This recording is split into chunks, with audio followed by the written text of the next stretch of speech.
mahigpit na pagtutol laban sa kontrobersyal na People's Initiative para amyendahan ang konstitusyon. Si MJ Mondihar magbabalita live mula dyan sa Davao City. MJ, mayang gabi. Ito po mga Davaoeños, nagrally, nagprotesta, nag-alsa laban sa Tamba Initiative. Diretsuhin na po natin yung People's Initiative ay hindi talaga people's, politiko. In short, targetin na natin. Tamba Initiative yan. Sigurado yan, Tamba Initiative. Pinsan na niya mismo nagsabi. O kaya pumapalag ang Davaoeños. Jade, bayong gabi, gikan diri sa Dakbayan sa Davao. Ayon sa ating mga nakausap kanina, ang nangyaring event ay ang totoong People's Initiative dahil lahat ng mga dumalo ay mga totoong volunteer. Yun ang People's Initiative. Volunteer. Anong ibig sabihin? Walang bayad. Volunteer. Walang bayad. Volunteer. Walang bayad. Yun ang People's Initiative. Pangalawa, galing sa tao. At higit sa lahat, ang People's Initiative. Ito, alam to ng mga Iskonians. Ano? Organic. Pag organic, galing sa puso, kusa. Kusang parang pag-ibig. Ang pag-ibig, kusa. Meron ka bang pag-ibig na binili mo? Kusa ba yun? Hindi, pokpok yun. Hindi, seriously. Ang pag-ibig, organic, parang ito. Ang pag-ibig ng mga DDS kay Tatay Digong, organic. Totoo, hindi kailangan ng kapalit. Sa katunayan, sila pa ang gumagastos, sila pa ang nagtataya ng buhay para sumuporta sa Duterte. Mahaba ang pila ng mga sasakyan sa isang kalye na ito sa Kalinan, Davao City. Sasakay dito ang mga Davaoeño na sasama sa pagkilos para maipaabot ang kanilang mensahe sa mga nakaupo sa kapangyarihan na sila mga taga Davao ay Davaoeños are not for sale. How I wish kaya nyo to. Eto, hamon ko sa inyo, mayor, vice mayor, congressman, lalo na kung congressman, saludo ko sa iyo kung kaya nyong gawin sa bayan nyo yan. I dare you. Kaya bilib ako sa Duterte. Kaya nilang gawin eh.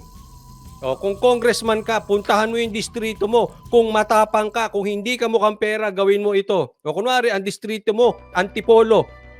Antipolonians are not for sale. Ganon. Di ba? Bakit? Baka mamaya, hindi ko inaano hindi tayo nagbibintang, baka lang naman. Nag-aantay. Nag-aantay ng alin? Ambon. Pag hindi na ambunan, saka magre-react. Gawin nyo na ngayon. Tirahin nyo to. Kayo, puro kayo politiko. Anong tawag? Alam mo yung gawain yan? Nag-aantay sa congressman, nag-aantay ng bossing nila. Anong tawag doon? Trapo. Yan ang traditional system. Sabi ko nga dito sa lugar namin, sa Laguna halimbawa, ba't walang gumagawa niyan? Bakit? Baka nag-aantayan yung mga mayor, vice mayor, councilor, barangay captain. Kung ano sasabihin ng kanilang congressman, kung sila ba ay mapapabuti o mapapasa. Wala nang antay-antay. Pag nag-antay-antay ka pa, yung ginagawa mo, trapo system.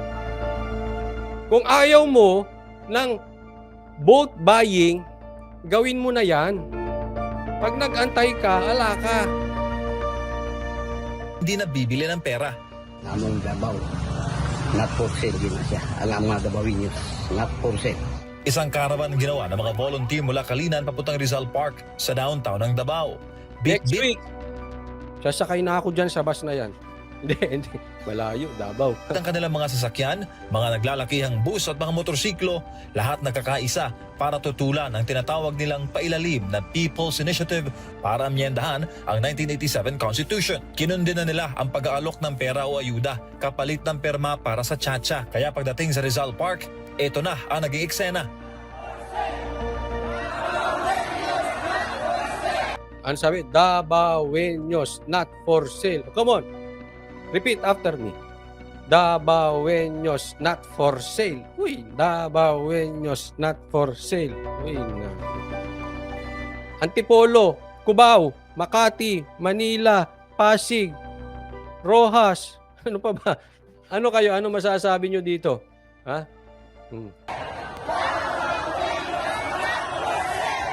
Ayon sa mga nagkakaisang kapitan ng Kalinan District, kusang sumama ang mga tao sa pagtitipon. Mao na sir nga libarog mi mga taga Kalinan District nga mao ni ang tinuod nga People's Initiative nga nilihok mi og Pero alam nyo, ito maganda to. But seriously, hindi ko alam kung anong naisip nitong si Nograles. Okay? Ako pinaparot ko lang yung sinabi ni Pulong.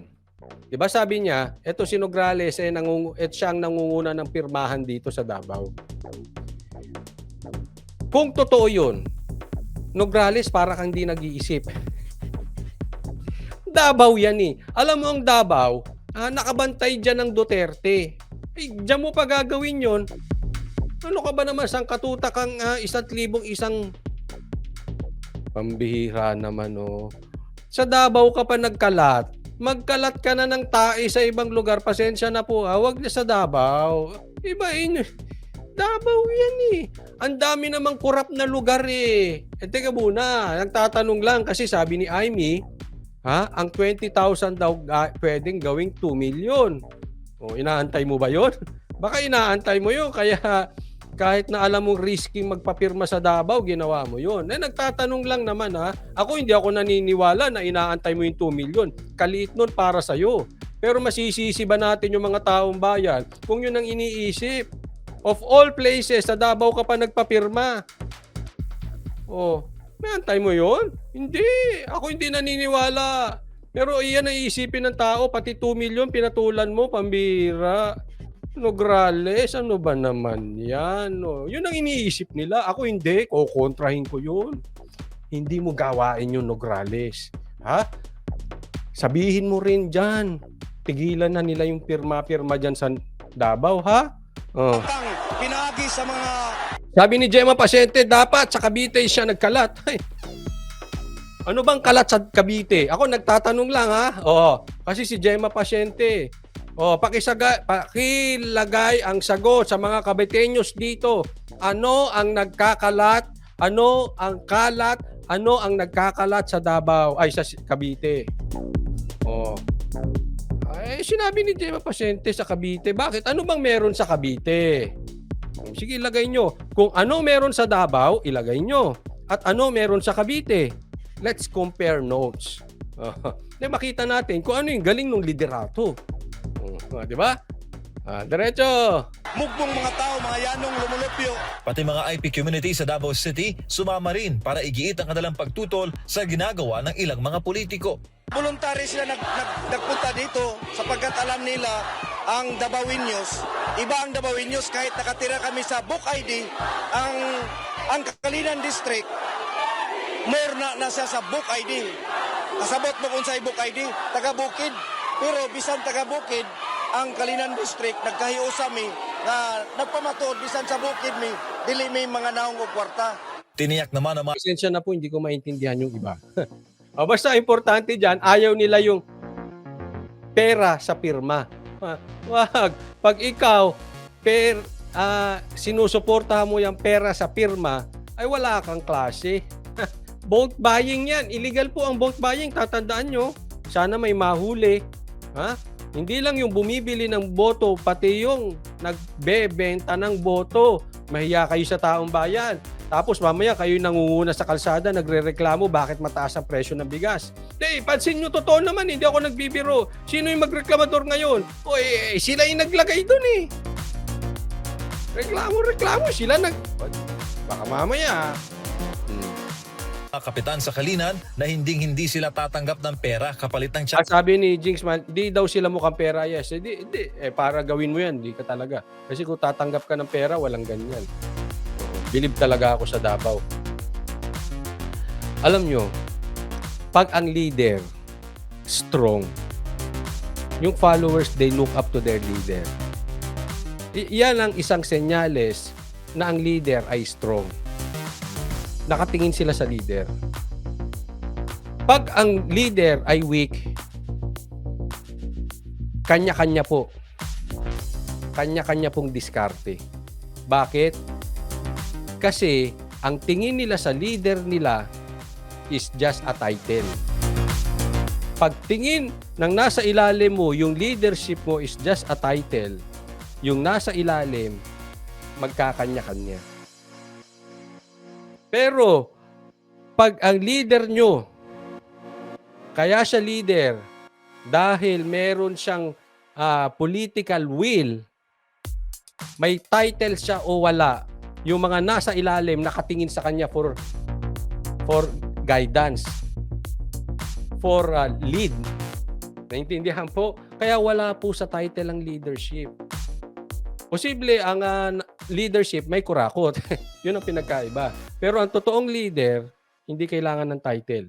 You will see their people looking up to him for lead. Pag nagkanya-kanya ilalim, asahan mo, there is a vacuum of leadership. The leader is weak. He cannot lead. Kaya nagkakanya-kanyang ilalim. At siya, umaasa din sila na magsisilbing halimbawa sa iba nating kababayan ang kanilang ginawa na pagtayo sa katotohanan na huwag mapadala sa mga paayuda kahit ang kapalit ng perma ay cash assistance mula sa AIX, tupad at iba pang dole-out program ng pamahalaan. Sakpa na ko sila ng AX. Pila? 3,000 AX? Takpaon na ko sila 10,000. Yun, ibasura ang cha-cha. Uy, ang galing. Naalala ko yung college days ko. Nanonood akong basketball ng college basketball. No?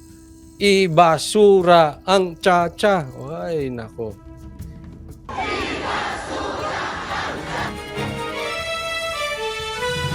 May ganun. Partner Jade, mahigit sa 2,000 katao ang sumama kanina sa activity at Sabi dito ni Jebonam, ay SK, mahirap kami, hindi kami tulad ni Nograles at Tamaluslos, mukhang pera yan. At sabi nila, Coach Oli, sila nagsasabi niyan, ha? Can we blame them? Hindi. Paano? Nagpapapirma kayo. Mapangit yun, nagpapaano kayo dyan. Kaya, tama yung sinabi kanina dito, ha? Huwag kayong tatanggap na kahit ano. Kahit galing yan sa DSWD, o kahit masabihin natin galing yan sa DOJ, DILG, kahit saan. Kahit anong programa ng gobyerno, huwag kayong tatanggap para kayo ay pumirma. Kasi ang pirma ay dapat kusang loob. Walang kapalit. Di ba? Anong pinagkaiba? Sorry po, hindi ko po binabash yung mga kababaihan. Para lang mapakita ko sa inyo yung difference. Anong pinagkaiba ng prosti sa nagmamahal? Yung nagmamahal, binibigay ng libre. Yung prosti may kapalit. Tama po ba? Ganyan din dyan. Pag gusto mo gusto mo talaga sa tsa-tsa, pumirma ka, walang kapalit. Walang kapalit. Di ba? So, kahit saan pa yan galing, kahit sa ahensya mismo ng gobyerno, huwag kayong tatanggap. Or, better yet, huwag kayong pipirma. ang sabi ng mga organizer, umasa sila na sana raw ay pamarisan at maging halimbawa sa ibang mga kababayan natin ang kanilang ginawang effort at tumindig rin at magsalita kung may mga nakita o punahin yung mga irregularidad sa pamamahala. Iba ang ambience kanina na activity dahil pangiti-ngiti ang mga dumalo sa pagtitipon at ang labas ay nagpalabas lamang sila ng sama ng loob hinggil dito sa People's Initiative. Sa isang pahayag naman ngayong hapon ay sinabi ni Vice President Sara Duterte na tuloy-tuloy nga itong People's Initiative dito sa Davao City. Pero mulat na raw ang mga taga-syudad hinggil sa mga galawan mula sa national government. Sa nagdaang eleksyon, mahigit sa o aabot sa 1 milyon katao ang botante dito sa Davao City. Para sa Diyos sa Pilipinas, kung mahal, balik sa iyo, Jade. MJ, aasahan ba natin na masusundan pa itong ganitong mga rally upang ipanawagan ang kanilang pagtutol laban nga dito sa People's Initiative? Alam mo, sana masundan yan. Keep the ball rolling, ika nga, no? Kailangan magbabantay tayo dyan. Kaya nga ako po, hindi ako naliligaw ng issue. The main issue here, ilulusot nila yan. Bakit? Hindi nila bibitawan na ang pwesto. Yaan ang end goal. Pero yung means nila is palitan ang form of government natin. Gawing parliamentary. Yun ang pamamaraan nila, but the end goal is hindi na nila bibitawan yung pwesto. Naiintindihan? Kaya ito, kung merong pinaka-importante sa atin, yes, ibalita natin yung hindi mo pera yan, ibalita natin yung sa WPS, walang problema, lahat yan importante. Pero sa tingin ko, ang pinaka-importante rito, ito. Kaya wag niyong tigilan yung rally. Dapat may kasunod. Ipakita ninyo. Kasi nga, uulitin ko, sinabi ko na po ito dati. Yung mga politiko, nakikinig yan. Kala nyo lang hindi. Ang nakikita ko pong style dyan, eto. Babanatan nila yan, pag nag-aklas ang tao, pupull out nila. Tapos papahiro sila. Ihininto namin ang People's Initiative. Pero pagka hindi kayo nag-aklas at hindi kayo kumontra, tuloy-tuloy yan. Magugulat kayo, iba na ang form of government natin, magugulat kayo, hindi na sila bababa sa pwesto. Sila na ang magiging leader dyan. Nauunawaan po. Ganyan po ang gagawin nilang style. Kaya mas maganda na magpahiro sila na pinull out nila yung People's Initiative, pero kesa naman matuloy. Kaya dapat ituloy natin yung reklamo para we will not give them any choice but to pull out the Chacha. Again, I'm not in this favor of Chacha. Kaya lang yung timing po, hindi ko type. Especially na nakaupo dyan sila Tamba. Kaya nga tama yung call eh. Before this, hindi po tayo nagmamalaki Before this rally ng mga Davaoeños, kinokontra na po natin yan. And good thing, diyan din patungo ang direksyon ng Duterte. In short, ayaw nila. Not because ayaw nila ang Chacha. Pero yung mamamalakad, magli-lead nitong Chacha na to ay hindi maganda. Which is Congress, the Kamara, na pag-aari ay pamumuno ni Tambaluslos. Kaya ako masaya dahil salamat. Ganyan din ang stand ni Sara. Kasi minsan iba ang stand ni Sara, no? But good thing yan ang stand ni Sara, yan na rin ang stand ni Pulong. Makinig na po tayo. DDS, let's listen to them. Let's listen to the Dutertes. Huwag na natin munang ituloy yan. Kasi yung mga kaalyado ni PRRD, naniniwala pa rin sa Chacha. Yes, mabuti nga. Pero maril talaga ang timing Maiisahan tayo dyan. Wala tayong numero. Meron ba tayong magagawa kung masingitan yan? Kaya sana, i-lead muna natin. Wag na muna tong Chacha. Until such time, we have the numbers, hindi tayo malulusutan ng political extension. Yun ang pinakamatindi dyan Yung hindi na sila bababa. Naku, napanood ko na yan. 20 years. 20 years silang nakaupo. Gusto nyo maulit-ulit? Gising. Gising. Alam mo, yung mga nabudol, nakatingin po yan sa leading ng DDS. Galit man sila sa DDS or hindi sila galit, nakatingin yan sa DDS. Kasi alam nila, ang DDS ang talagang sa ngayon ay may kapangyarihan kumontra. Pula? Dilaw? Hindi yan. Hindi ko kontra yung mga yan. Ang talagang lehitimong kukontra ngayon na oposisyon, mga DDS. So it's about time. Tama yan. DDS. Ipakita natin ang puwersa natin. Pwede ba maka-request fist bump naman dyan, fist bump sa mga tunay na DDS Ipakita natin. Ito, araw-arawin na natin yung puwersa.